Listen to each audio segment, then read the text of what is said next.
I started with the pole barn. I did start with the little nursery to a big nursery, and you'll see. Well, we have a strawberry, we have a lemon variety of these. I've already gotten 2 racks of bananas out of this area. The whole idea of the syntropic system is you're planting a foot on center. I have about 10 varieties of carambola, and this is the giant jabo house. If you're near the ocean, like a salt-tolerant tree that fruits almost all year long, you have to have a sapodilla. Everybody sees Florida, we romanticize of these coconuts and these tropical fruits, but you know, we do get those few kind of cold nights a year. Hello everybody, welcome to Fruitful Trees. We are back at Green Dreams. Pete's, not this time his nursery, but this time his house.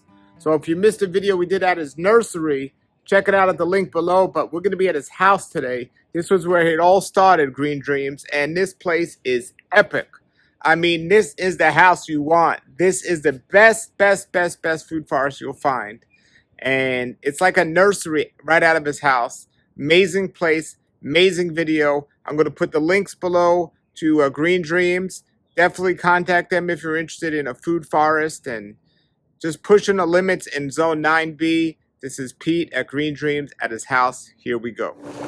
All right, everybody, here we are. This is Pete Canaris, and he has Green Dreams, and we did another video at his property that he has for his nursery, but this is his house where he still has as a nursery. How many years, Pete, have you been working on this property? So the back property over here, about 5. The original property we bought in 2013, so we're coming on about 11 years over there. As you can see, I can't get away from the nursery here. Like I mentioned, you know, I used to be a regular landscaper, started doing edible landscaping, and you know, I started selling these jobs, and I found myself going to 1 nursery, 2 nurseries, 3 nurseries, 4 nurseries, 5, 6 different nurseries all over the state of Florida for a job.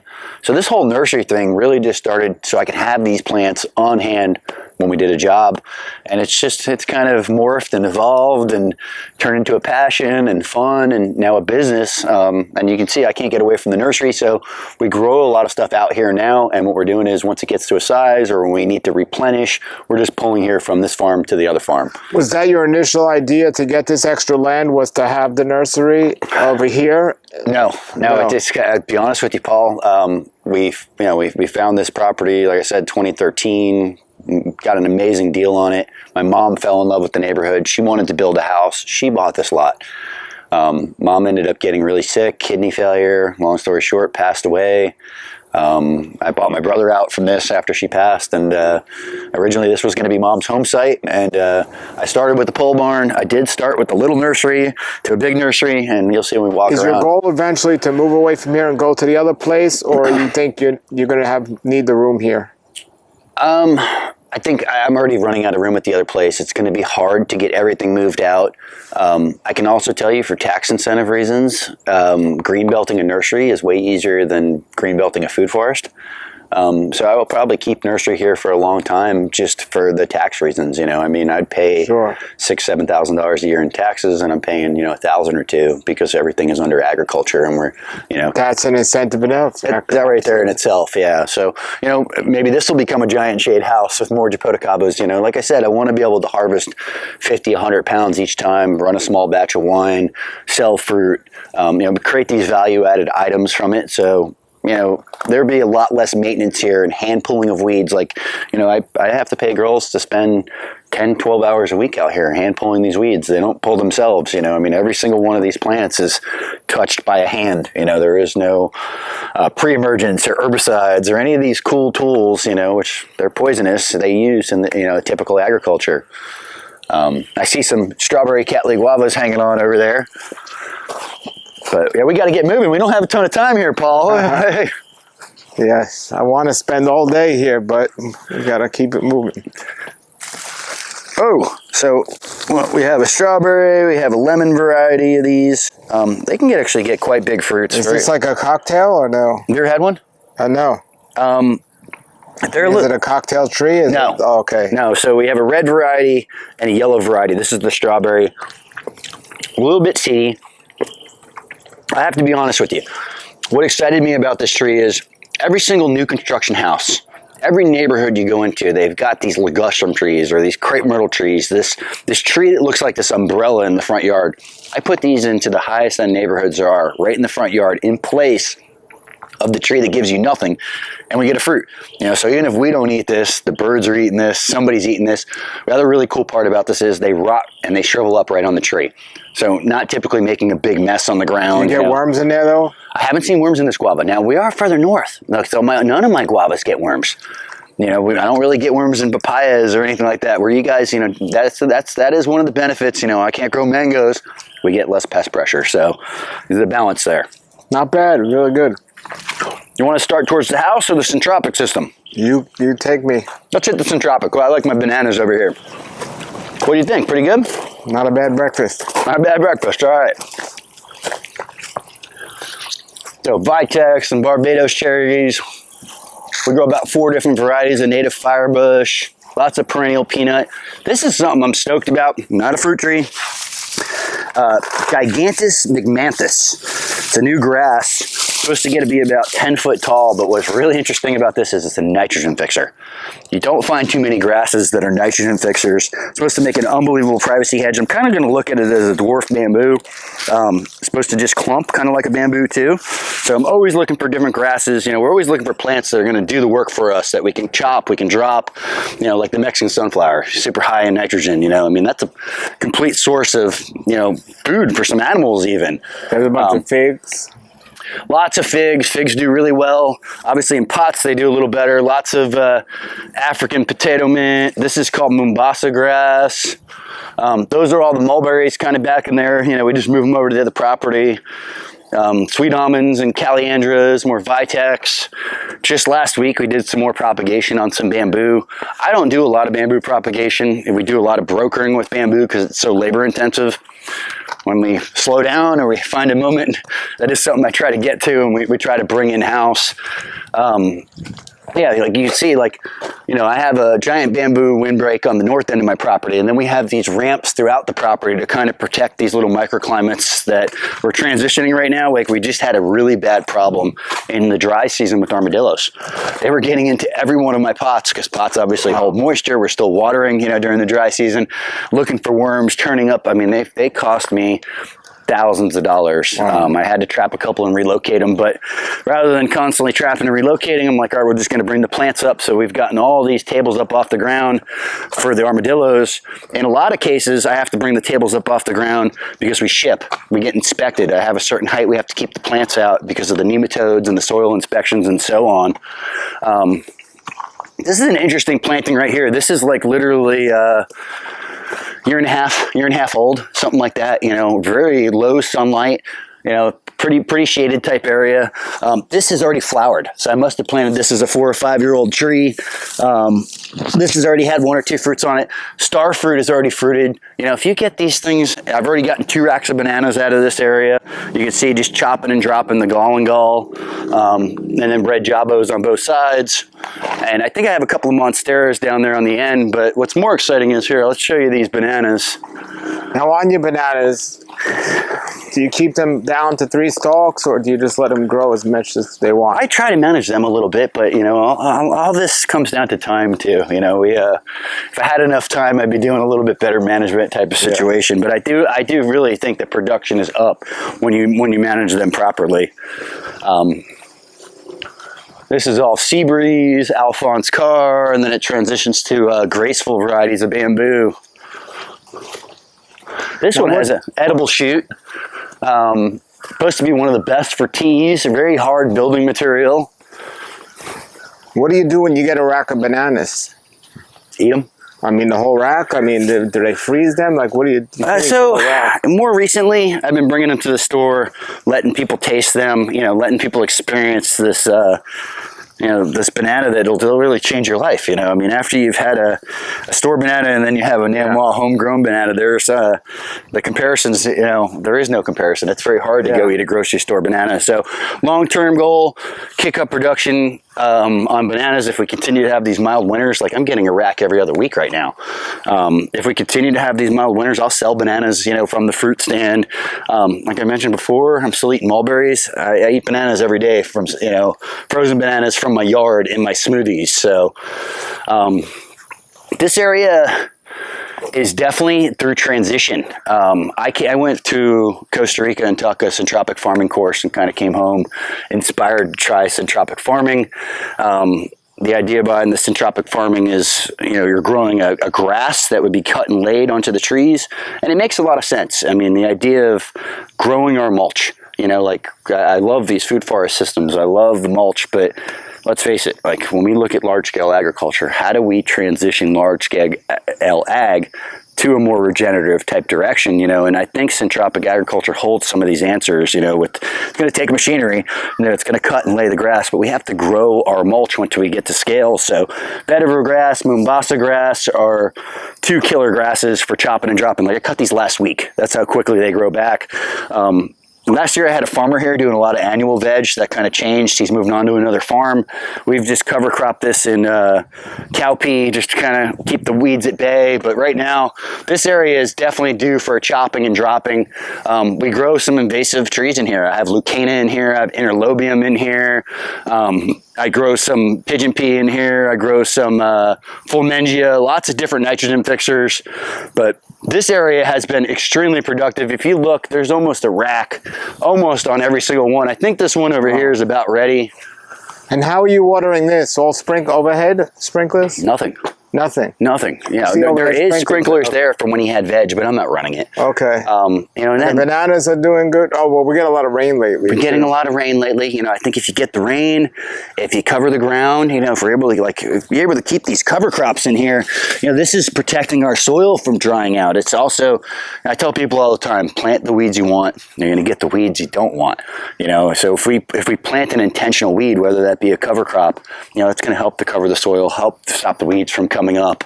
Like my whole entire farm, everything that you see today that we have planted has no irrigation.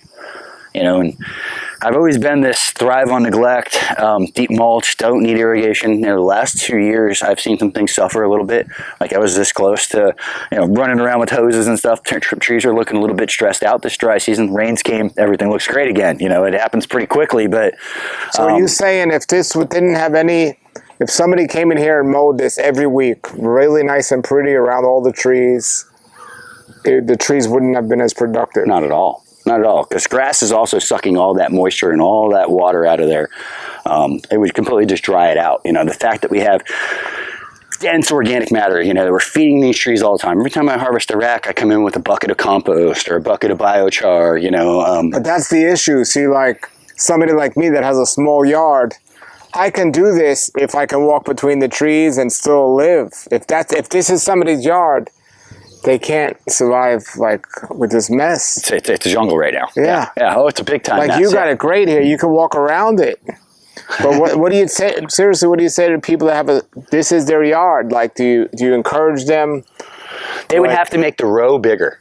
So make your block bigger and just make a larger access path, because we have to have a large enough area to hold that organic matter, whether that organic matter is going to be mulch, like putting in there, leaving more room for the cover crop within the bed too. Instead of having it in the path. Like in a perfect world, all this is getting pulled up here in August, September. We're gonna do veg crops again, in the fall. I don't think that's gonna happen this year, so I'm probably just gonna do another winter cover crop, prune it again. And what kind of bananas are those? Namwa. Mostly Namwa. Like this. Look at this rack over here. Dwarf or tall Namwa? Dwarf. Step into my jungle, Paul.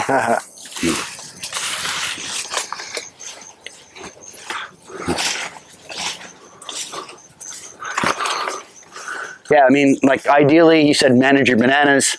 Not in the perfect world. We've got a decent rack here, but a decent rack right here on the other side too. This one's holding a double header. That's just it. This was probably some of the worst soil we had on the property too. This was the sandiest Bahia, hard soil. Like it was very hard to even get it to take any moisture. And all we've been doing is cover cropping, adding mulch, and shading the soil. Yeah, we're getting some weed penetration in here. In a perfect world, to me, not transitioning to annuals, doing the grass, and then coming up with a machine, like a rice cutting machine that would cut and just lay this right into place. Cut and lay this right into place. It takes some of the manual labor out of it, because at the end of the day, scaling this, labor is the biggest issue. Yeah. People to cut, people to maintain, people to get in and chop. Here's another stud rack. like not bad for, you know, north of Tampa, you know, 9B. This is probably a 40 or 50 pound rack, you know. Wow. I think though there's one to harvest right here on the other side, almost ready too. But I just can't. On mine, I mean, I have an issue with my neighbor because these are pretty open.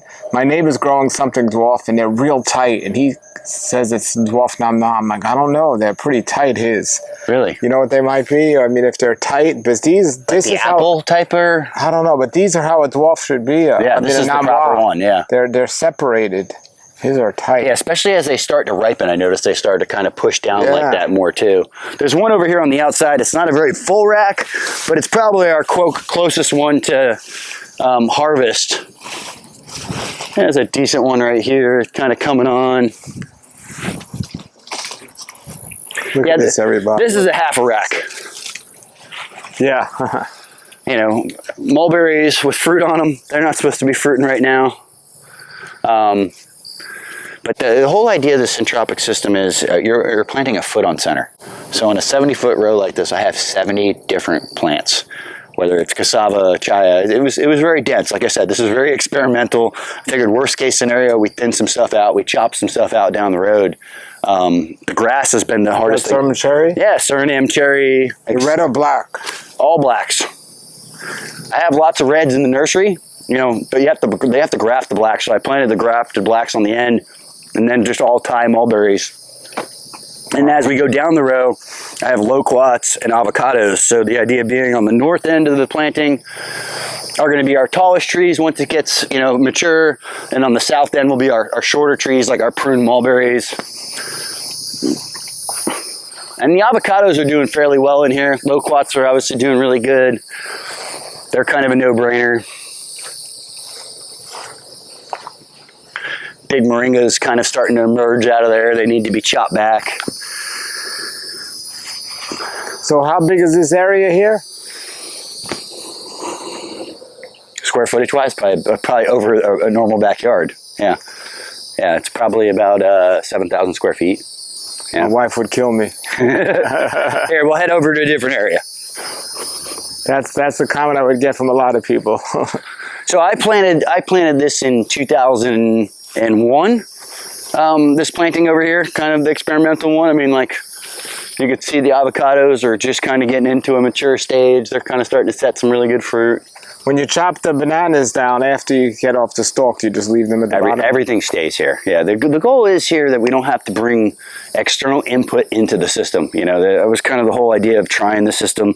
It's turned into a big mess, and honestly, it just turns down to time for me. I don't have a full-time caretaker. You know, the staff that I do have, they're busy taking care of the nursery. You know, they're not helping me with the maintenance, and I get it. So when we slow down, we're between jobs. You know, that's when we come out and we revamp areas, we prune, we hard chop. You know, their guys are chopping some Mexican sunflower. Now, when you see an open area, so that's your chop and drop shop there. Yep. When you see an area like this, does it bother you saying, like, this could be just a little walkway and we get so much more in here? Do you think like that? Not on my own house anymore, because I have to maintain it. I've started to realize it takes 2 seconds to come through here with the mower. Yeah. It takes 2 hours to go through a row by hand. So time management is key. The older I get, the more I value it, and the less I'm planting without a plan.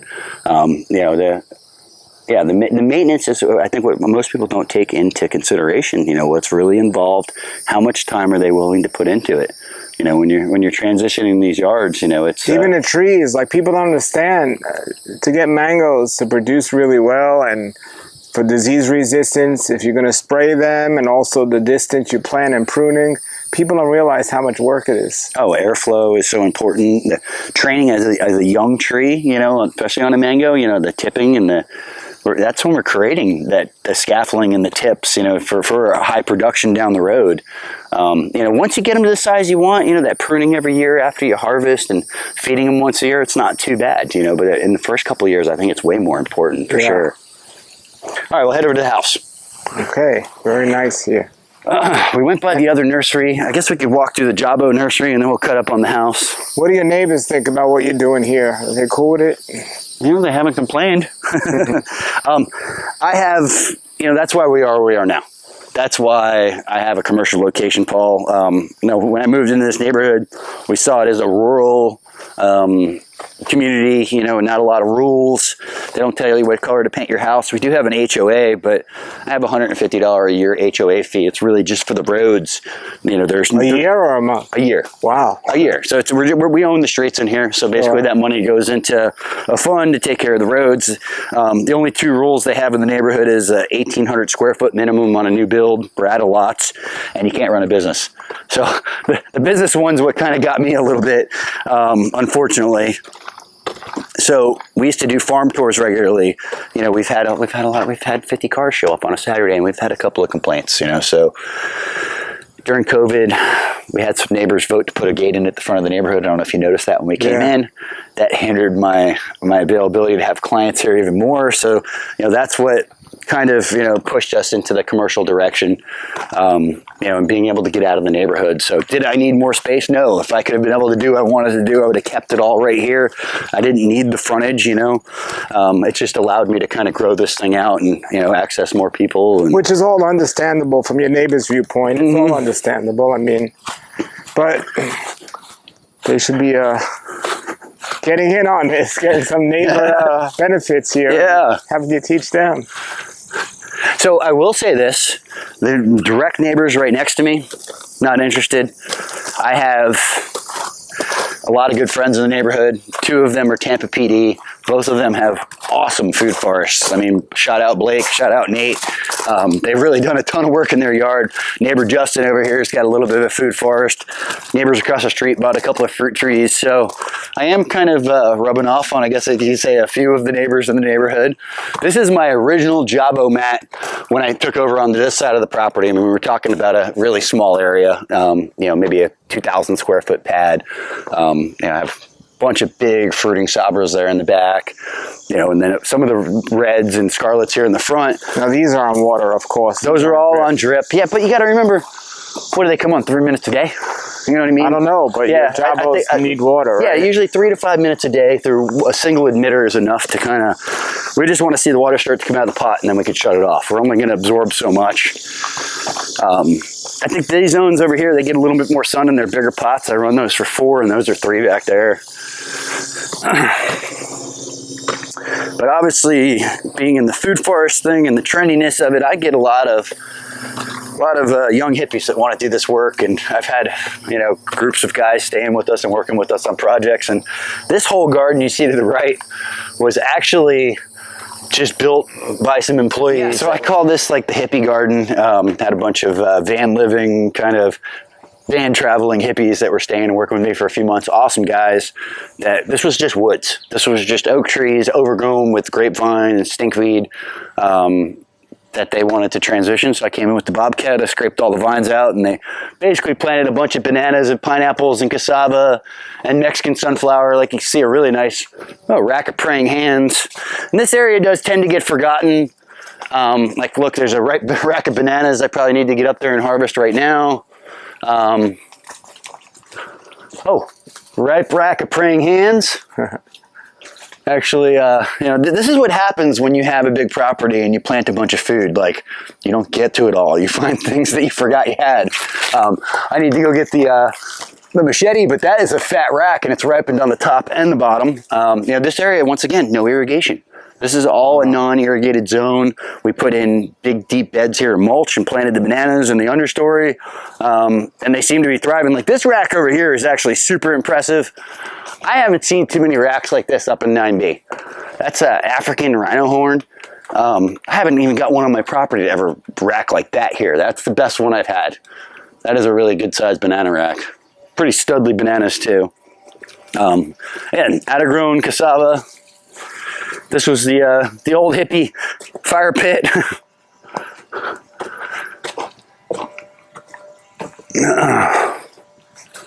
So basically, there's a bamboo windbreak over there of Graceful in the back that transitions to Alphonse's car, and that's the property line, and then the property cuts that way. I've got about another 3,000 square foot area of Jabos over there, and then another big Jabo area here.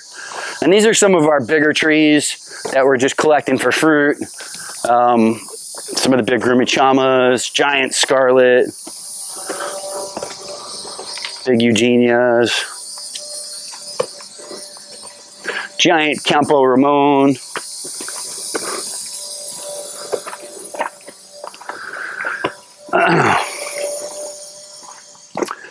And basically, Paul, this is the old property line. So when we bought, you know, our property ended right here. And we eventually, a couple years later, moved into that property where my mom wanted to be in the back. So this is a little bit more mature on this side. Like I said, my property is, you know, 70% dense oak overstory. I never realized what I was getting myself into buying this property. I mean, it is like maintaining a state forest. I've spent $50,000, $60,000 just in tree work. I could go spend $30,000 tomorrow and you probably wouldn't even notice it in tree work. Like it's like maintaining a state forest. I have 350 grandfather oaks here. With this last drought, this last year I lost 15 giant trees. Like, you know, they crash sometimes when you get these droughts, the maintenance of them, you know, there is a lot of work involved. So my overstory was already here. So to me, it was like, what can I get the fruit in the understory? You can see right there, there's a giant live oak. Leaves are dying on the top of it, which is crazy. Live oaks don't usually die like that. I'm gonna have to get a giant crane in here to pull that off the top of the, you know, the house. It's a lot of maintenance and it's a lot of fun. That's actually, what is that? That variety is Saba. I've tried some lychees in the shade. I haven't got any fruit. I've gotten mangoes to fruit in the shade. I've get starfruit to fruit in the shade, obviously. Suriname cherries will fruit pretty good in the shade. That is a long-end seedling. I don't think that's ever going to fruit. We'll see. You know, they take, what, 10 years from a seed. So, but this was here on the property when we got here. This was basically like an office, two-story office. And then my main house is over here.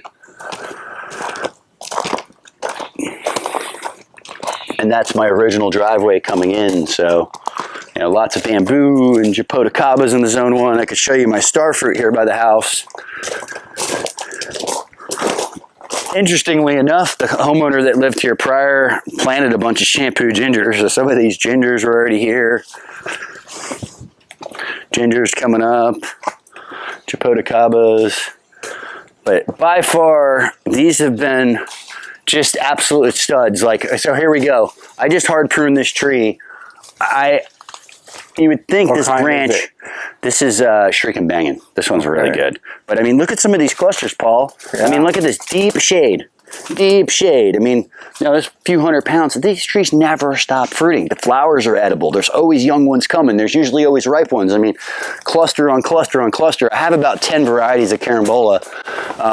And they're right outside my pool cage. You know, I could be in the pool, look outside and see a ripe fruit and come grab it. Like there's no lack of starfruit here. The other thing I'll tell you guys, I've had winters here that are 17 degrees. Like these things have frozen down to a foot or two and grown back up and fruited in the same year. So no irrigation, you know, deep shade, thrive on neglect. Carambola is definitely one. What about jujubes here? So they've taken some cold damage. I've fruited them a couple times. Jujubes get huge, you know, real big, wide tree. We've fruited them a couple times, but they've also talked frost damage and they came back from the rootstock. I'd probably do to replant another one. They'll grow here for sure, though. The lady we bought the house from, planted this from a seed, I'm guessing. It's just started fruiting. It's an avocado. I didn't plant this one, and it's been dropping a bunch of fruit on the ground this year. I don't know if they're going to get any bigger. They're kind of like small right now, but also kind of acting like they're going to ripen, which is interesting. Yeah. Where's your white zapote? Over on the other side. Okay. Come on, we'll go that way. This is a 25-year-old Sabara. Wow. Probably 15-year-old Sabara. How many years you been here? 13. So a lot of the stuff that you see, I mean, the only thing I've done here is plant. Like we haven't even touched the house. We've painted it. We haven't done anything. The pool was here. This is what I was talking about earlier. This ligustrum was here. Everybody puts these in front of a house. The Cattleya guava can look just like it, but it makes the fruit, you know.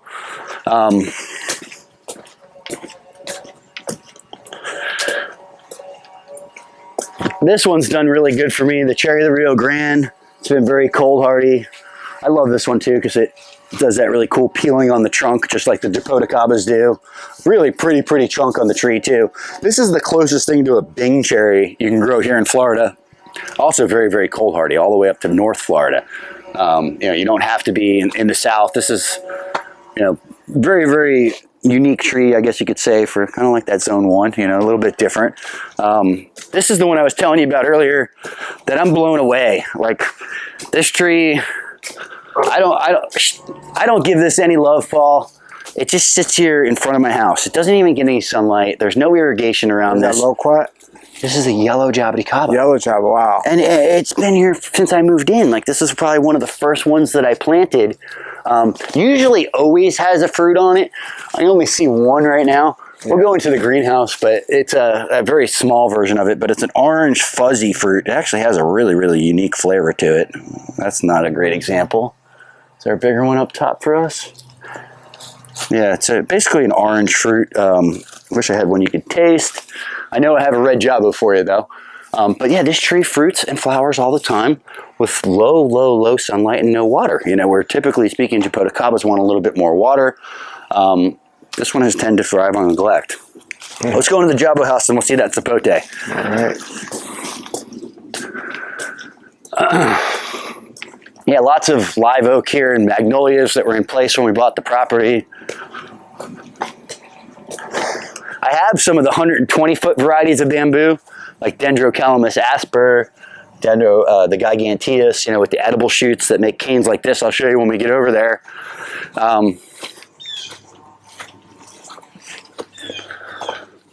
These are big Sabra jaboticabas that I put in the ground a couple of years ago that have actually just started finally fruiting on their own.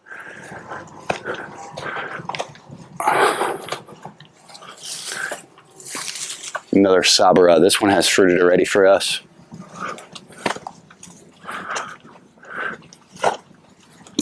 So if you would have came a couple of months ago, we could totally get our hands stained out and geek out on mulberries. We're a little late. I planted about 10 different varieties of mulberries here. We'll hard prune this back in fall, but this is basically a giant wall of mulberries all the way up to the front yard. Wow. All the way down the side, just giants and Tice and Pakistani and Thai varieties, all just kind of mixed throughout. You know, this was an open field when I moved in, so to see it turn into this forest, you know, from these trees we planted is pretty amazing. I noticed if you keep the mulberries pruned, it controls the roots, you know, so if we let them get much bigger, we're going to get pretty crazy invasive roots, but once we top them down, not only is it going to control the roots, it's going to sometimes force them to give us that second fruit set. You know, they'll just set fruit from that shock of being pruned. I've got 3 wells on this site, all crappy water. This is probably the worst one, so we really want to put this water to the root zone and not try to spray any leaves with it. And this is the giant jabo house. I've got like my favorite variegated jaboticaba, giant kombucha, variegated monstera. I believe this is another kombucha. Yellow jaboticaba, strigopes, you know, and then, like I said, every time you come in here, there's always a fruit on the tree. You know, there's never a time when I've been in the, oh, I just threw that at you, Paul, I'm sorry. There's always some kind of fruit. Oh, all right, that was a little guy. Oh, there's a better one. Very nice. But every one of these are loaded. I mean, look over here, Paul. Every time I come home, every year these trees get older.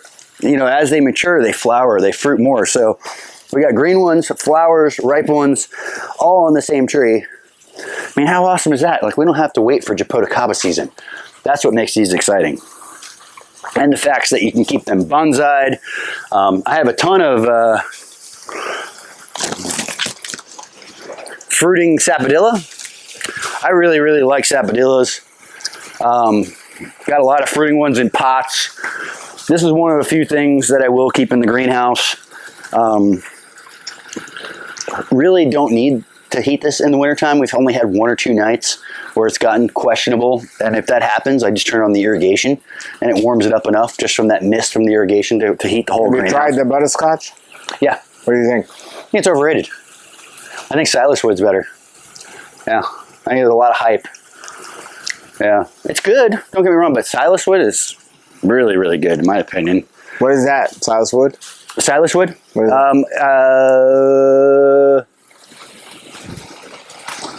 No, Silas wood's a little bit further in.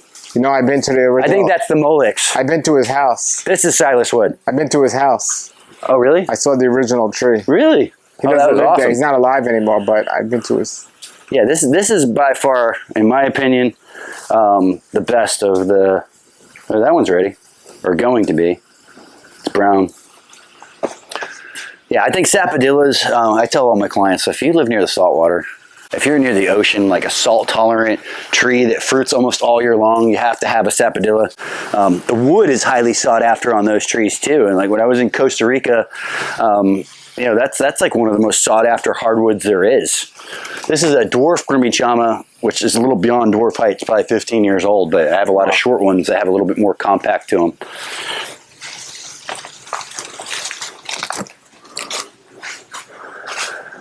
Yeah, so this is the Jabo house. The idea here was to keep the squirrels off of them. I think we have enough planted throughout the yard that the squirrels have finally kind of started to leave us alone already. Do you need the seeds or no? You can put them in the pot, yeah. Put them in the kombucha if you want. Sorry about that. Right here? Yeah. Yeah, that's our determined spot with the girls. They know if there's seed there, they need to be planted. The grafted loquat. Beautiful property, man. This was originally a market garden when I moved in, and a fig orchard, and we moved away from market gardening, obviously due to just lack of time, you know. I have lots of, actually, I believe there's a jujube. I can see it coming out the top end of giant white sapote right there. But my better one is over on the other side. If you see that white sapote? That is a giant. Wow. Yeah. Wow. Avocados and loquats. What else is in there? I guess we can go kind of up towards this front bank and then we'll cut in. Too cold for Camito up here, right? Yeah, Camito. You were able to grow star apple? Oh, yeah. Really? Nice I didn't used to like them, and then I had I think I was at Julian's place or somebody's place. I had one that blew my mind. I was like, wow, these are really good. It's like a giant grape. Yeah, it's really so many good. Varieties, yeah. They are delicious, yeah. Yeah, I mean, Rolenia, I wish I could grow, you know, a little bit more reliably, you know. So all those Anonas, they're kind of, we're on the cusp. There's no lack of bees and butterflies. I actually have the, what do I have? The Novak loquat up here. Oh, there's an avocado. Oh, there's a ripe avocado. Almost there.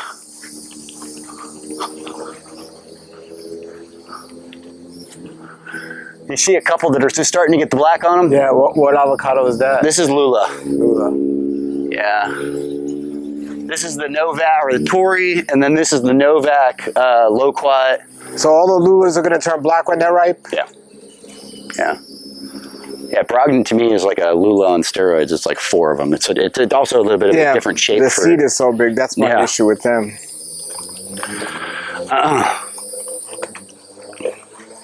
This is beautiful here. Wow. Yeah, so one of our shade nurseries, you know, before we got the other property, we've kept all the turmerics and things in these areas.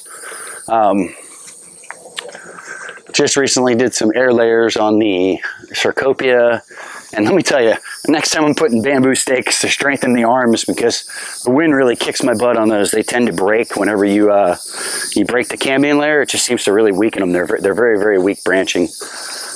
This is all that Dendrocalamus asper and giganteus I was talking to you about. Like, look at some of these canes over here, Paul.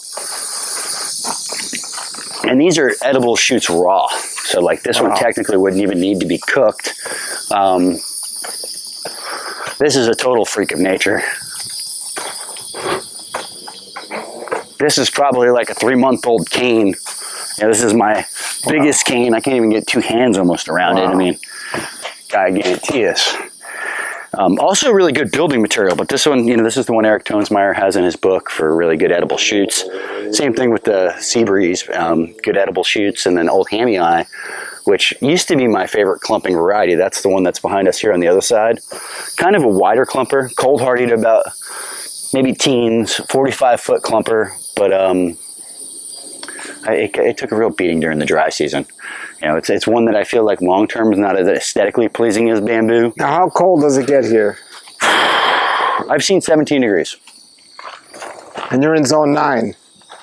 I'm in zone 9B, yeah. 9B. Yeah, so that's what I was saying in the beginning of the last video. You know, everybody sees Florida, we romanticize of these coconuts and these tropical fruits, but, you know, we do get those few kind of cold nights a year, you know. You got to be below Orlando. Yeah, you know, so something that was really interesting here in the first couple of years that really made me keep pushing this edge, Paul, was I got out here on these cold nights, you know, with like a laser to actually, you know, to check temperature, and I recorded 12 degrees temperature. All right, everybody, that was Pete at Green Dreams. Amazing, amazing yard, amazing property. Love that house. Love that video. Put your comments or questions below. If you missed the previous video we did at Pete's new nursery, I'll put the link below to that as well. Thank you, Pete, from Green Dreams, for being on the show. Keep up the great work. And until then, everybody, thank you for watching. Thank you for subscribing. Have a great day and keep growing. If you want to see more videos about avocados and the different seasons and how they taste, plus many other tropical fruits, please subscribe to my YouTube channel, Fruitful Trees. Thank you and keep growing.